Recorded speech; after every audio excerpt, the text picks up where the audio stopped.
right, just going to do a few problems here to help you study for your in most cases. So rewrite the expression using rational exponent notation. So remember, is fractional exponent. So remember that the index becomes the denominator of the fraction. So when we do this, here my index is 8. My base, my underneath number is 3. Denominator is going to be 8. My numerator is going to be whatever exponent is either here, or remember that the exponent could also be in here. So 3 to the 11/8 power would be what we would write for that one. Then rewrite the expression using radical notation is just doing the opposite, so going backwards. So here I see the denominator is 5, which means my index is 5. The base is 12, which means the number underneath is 12, and then my exponent, the numerator, should be 2. So you can write it like this. Remember that you can also write it like this. These are the exact same thing. So the exponent either goes on the outside with parentheses, or you can just put it directly on the 12. So either of those answers would be acceptable for 4. 5, evaluate the expression without using a calculator. So that means unless you know something off the top of your head, which like on number 7, most people know that the cube root of 8 is 2. So if you know that, you don't have to show me the factor tree. You can write 2 to the 5th power, and then that is how we come up with 32. On number 5, many of you didn't know that the 4th root of 81 came out evenly, so showing your work, here's our factor tree. And since the index is 4, that means I need 4 of something for 1 to come outside. I have 4 3s, so that means a 3 got to come to the outside. All right, 8, 9, and 10, solving the equations. These ones you are allowed to use decimals. It's about the only place on here that you should have a decimal. Solve the equation, show work, and round to the nearest hundredth when necessary. The most important thing here is that you can't take a root, so cube root, square root, whatever, until the power term is alone, all by itself. So I'm going to do 2 of these. I'm going to do 9 and 10. So on number 9, first, in order to get the power term is x to the 4th. In order to get that alone, first I have to add the 6. So these cancel, and I've got 3x to the 4th equals 15. Again, power term is still not alone. The power term is x to the 4th. So I need to divide both sides by 3 next. And then I've got x to the 4th equals 5. So now my power term is alone. I can take the appropriate power on both sides. To undo a 4th power, I take a 4th root. Whatever I do on the left, I also do on the right. So these cancel over here. The 4th root and the 4th power cancel out. I've got x alone. Over here, the 4th root of 5 does not come out evenly. It says to round to the nearest hundredth. But remember, you need the plus or minus on even indexed radicals. So this was an even index. I need the plus or minus.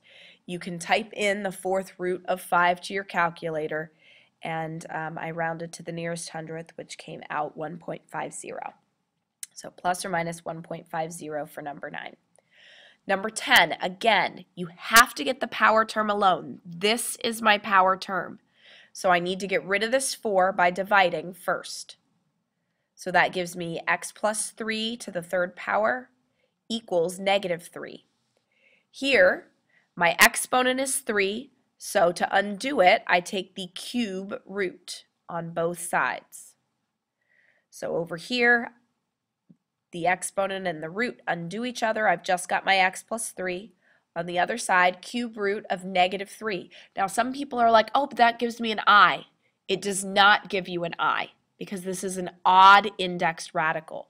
If you press in cube root of -3 into your calculator, it has an exact answer. There's no plus or minus here because this is an odd index. Odd indices, there's only one answer.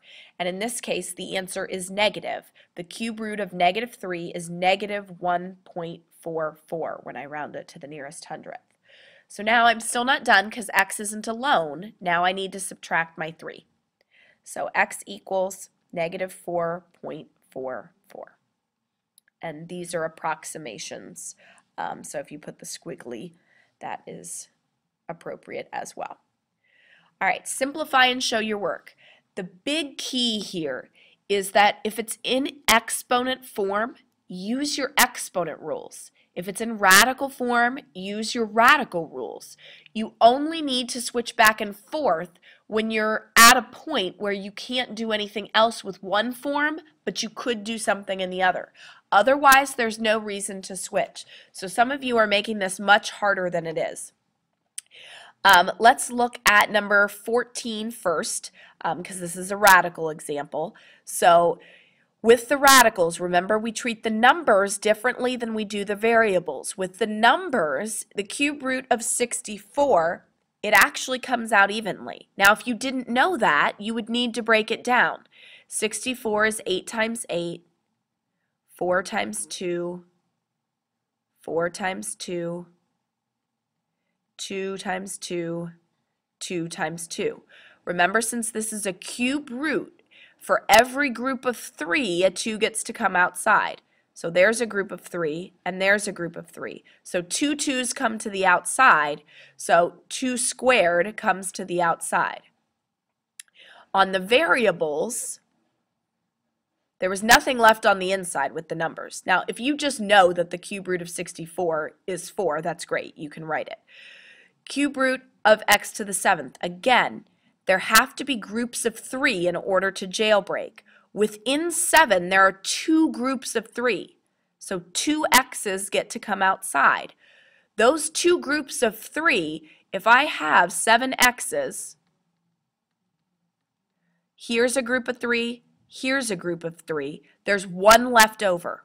That's stuck inside. So now I just need to simplify. My 2 squared is 4. And again, if you know that from the beginning that the cube root of 64 is 4, that's fine. You don't need to show that. So x squared on the outside, and then I've still got this x on the inside of my cube root. 15. Exponent rules. Power of a power. You multiply the exponents. So 9 times 2/3 is 6. 6 times 2/3 is 4. X to the 6th over y to the 4th, and that is it. It's the same thing on 16. These have the same base. You don't need to convert these to radicals. This is exponent rules. So all I need to do here, because some people are trying to go ahead and rationalize the denominator. Yes, you can do that, but you don't need to. They have the same base, so subtract the exponents. This is going to be 49 to the 5/6 minus 1/3. To subtract them, you need a common denominator, so turn this 1/3 into 2/6. 5/6, take away 2/6 is 3/6, which is 1/2. 49 to the 1/2. Now you can convert it because there's nothing else you can do here, but that means the square root of 49, which we know to be 7. So see how I only converted forms when it meant that I could do something else with it. All right, moving on. Write the expression in simplest form. So I'm going to look at number, excuse me, number 18. So first thing I need to do is give them each their own symbol. So cube root of x cubed, cube root y squared. And I look to see if I can simplify. Cube root of x cubed is just x. That simplifies. The denominator, cube root of y squared, does not simplify because, again, it's an index of 3. I need 3 to be able to jailbreak. So I only have 2, right now. So that means in order to rationalize the denominator, I need one more y in the denominator. So whatever I do to the bottom, I also do to the top. On top, these aren't combinable, so you just leave the x outside. Cube root of y here.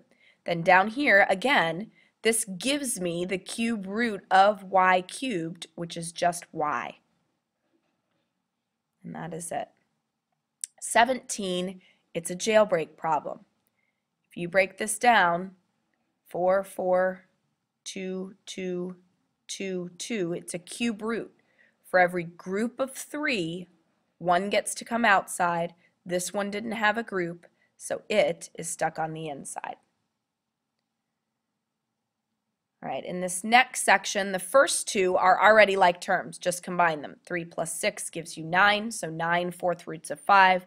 Here I have 6 of them. Take away 3 of them, which leaves you 3, 2 to the 1/7. This one is the only one where you really need to do some work because these are not like terms. You can't add them because they don't have the same radical here. But this one needs simplified. 24 is 8 times 3. 4 times 2, 2 times 2. If I jailbreak it, I need groups of 3. Here is a group of 3 2's. So 2 comes to the outside, 3 is stuck on the inside. So now, this didn't simplify. There's nothing else I can do with that. But now that I've simplified the first one, now they're like terms because they have the exact same radical combination. So this is just like saying 2x plus 5x. So if I have 2 of something and I add 5 more, I have a total of 7 of those cube roots of 3. So 7 cube root of 3. All right, last section, perform the operation and state the domain. So I'm going to look at just a few of these. First one I'm going to look at is 24 because I noticed in class some of you are still having trouble subtracting polynomials, which is really not okay at this point. If you take g of x, which is this, and subtract f of x, it looks like this. You're taking one function and you're subtracting the whole other function. Many of you are forgetting that you have to distribute this negative to both terms. So this becomes x cubed plus 4x from out here minus x squared, and you have to distribute the negative to the -2 as well. Negative times a negative is a positive, so this becomes a +2. I don't have any like terms to combine, but I do need to write my answer in standard form. So highest exponent to lowest exponent. So now I'm ready for the domain. Here's my final function. Domain, again, the two things you are looking at is that you can't have a 0 in the denominator and you can't have a negative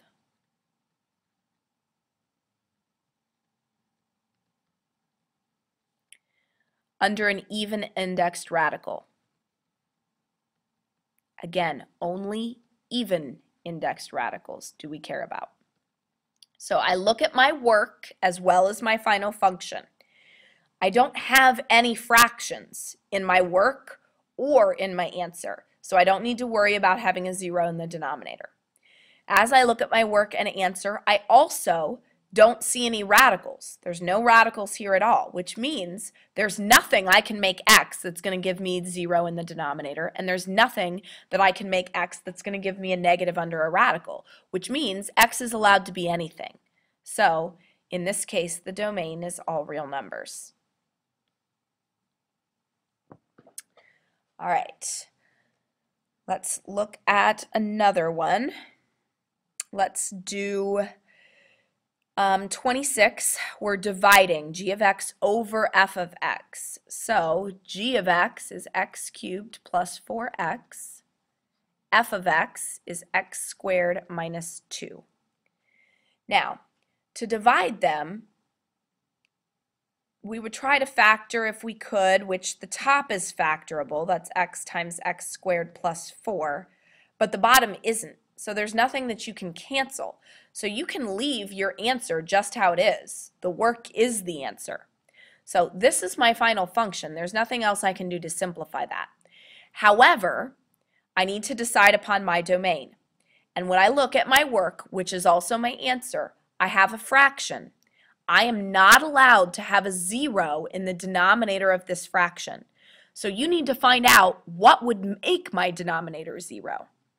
So if you don't know just by looking at it, find out what would make my denominator 0. So set it equal to 0 to find out. Add the 2, square root both sides, and it's an even index, so you need the plus or minus. So if I make x radical 2 squared is 2, 2 minus 2 is 0. That would give me a 0 in the denominator. Same thing with negative radical 2. So those are two values I am not allowed to have, because if x is either of those things, it's going to give me a 0 in the denominator of my fraction.